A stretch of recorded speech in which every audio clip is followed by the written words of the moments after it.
You'll find the headlight control switch on the left side of the instrument panel. It controls your headlights, parking lights, and fog lights. Turn the switch to the first position for parking lights. Turn it to the second position for headlights.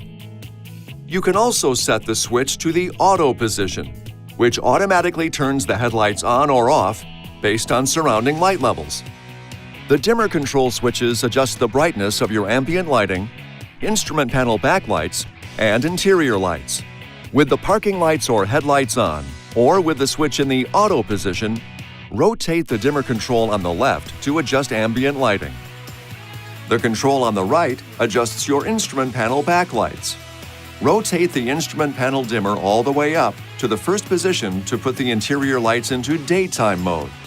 Rotate it to the second position to turn on all the interior lights.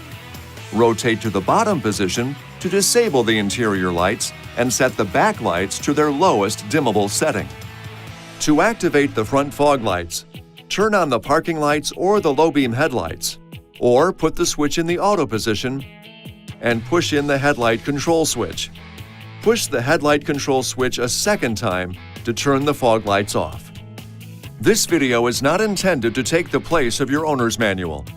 For complete details and other important safety information, please see your owner's information.